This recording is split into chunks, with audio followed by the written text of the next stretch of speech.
حضرت صلی اللہ علیہ وآلہ وسلم پر وحی کا ابتدائی دور اچھے سچے پاکیزہ خوابوں سے شروع ہوا۔ آپ خواب میں جو کچھ دیکھتے وہ صبح کی روشنی کی طرح صحیح اور سچا ثابت ہوتا۔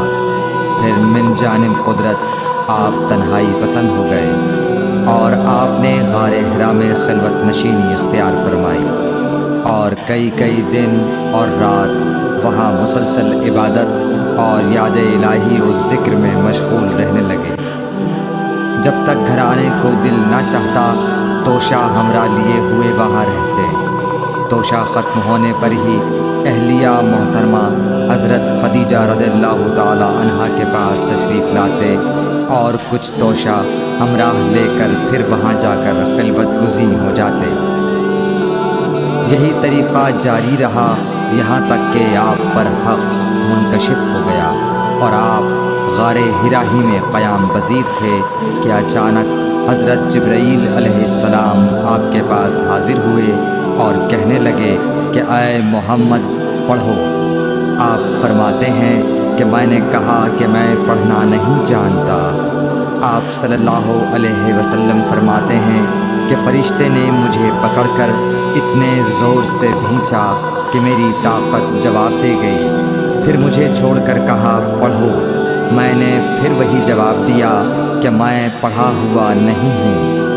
اس فرشتے نے مجھ کو نہایت ہی زور سے بھینچا کہ مجھ کو سخت تکلیف محسوس ہوئی۔ پھر اس نے کہا کہ پڑھ۔ میں نے کہا میں پڑھا ہوا نہیں ہوں۔ فرشتے نے تیسری بار مجھ کو پکڑا اور تیسری مرتبہ پھر مجھ کو بھینچا۔ پھر مجھے چھوڑ دیا اور کہنے لگا کہ پڑھو اپنے رب کے نام کی مدد سے جس نے پیدا کیا اور انسان کو خون کی پھٹکی سے بنایا۔ پڑھو اور آپ کا رب بہت ہی مہربانیاں کرنے والا ہے۔ بس یہی آیتیں آپ حضرت جبرائیل علیہ السلام سے سن کر اس حال میں غار حرا سے واپس ہوئے کہ آپ کا دل اس انوکھے واقعے سے کانپ رہا تھا۔ آپ حضرت خدیجہ کے ہاں تشریف لائے اور فرمایا کہ مجھے کمبل اوڑھا دو، مجھے کمبل اوڑھا دو۔ لوگوں نے آپ کو کمبل اوڑھا دیا۔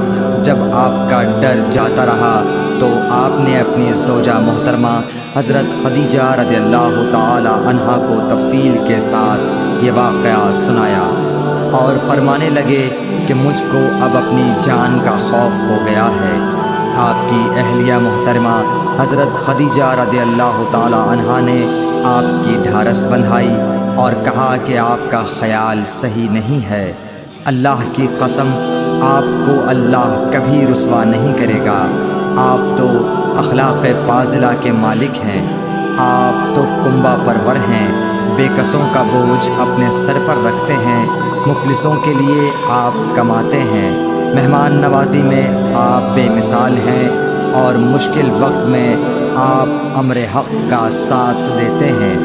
ایسے اوصاف حسنہ والا انسان یوں بے وقت ذلت و خواری کی موت نہیں پا سکتا۔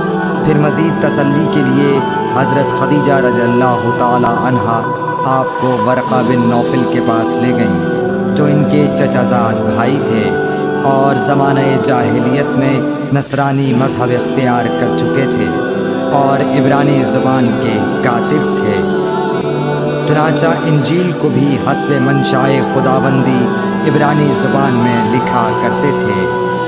انجیل سریانی زبان میں نازل ہوئی تھی، پھر اس کا ترجمہ عبرانی زبان میں ہوا۔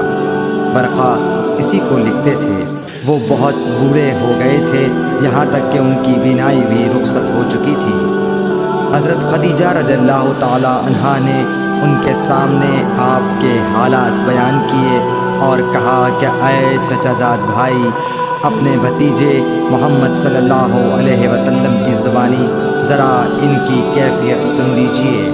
وہ بولے کہ بھتیجے آپ نے جو کچھ دیکھا ہے اس کی تفصیل سناؤ۔ چنانچہ آپ صلی اللہ علیہ وآلہ وسلم نے از اول تا آخر پورا واقعہ سنایا، جسے سن کر ورقہ بے اختیار ہو کر بول اٹھے کہ یہ تو وہی ناموس معزز رازدان فرشتہ ہے جسے اللہ نے حضرت موسیٰ علیہ السلام پر وحی دے کر بھیجا تھا۔ کاش میں آپ کے اس عہد نبوت کے شروع ہونے پر جواں عمر ہوتا، کاش میں اس وقت تک زندہ رہتا جب کہ آپ کی قوم آپ کو اس شہر سے نکال دے گی۔ رسول کریم صلی اللہ علیہ وآلہ وسلم نے یہ سن کر تعجب سے پوچھا کہ کیا وہ لوگ مجھ کو نکال دیں گے، حالانکہ میں تو ان میں صادق و امین و مقبول ہوں۔ ورقہ بولا، ہاں یہ سب کچھ سچ ہے، مگر جو شخص بھی آپ کی طرح امر حق لے کر آیا لوگ اس کے دشمن ہی ہو گئے ہیں۔ اگر مجھے آپ کی نبوت کا وہ زمانہ مل جائے تو میں آپ کی پوری مدد کروں گا، مگر ورقہ کچھ دنوں کے بعد انتقال کر گئے، پھر کچھ عرصے تک وحی کی آمد موقوف رہی۔ صحیح بخاری حدیث نمبر 3۔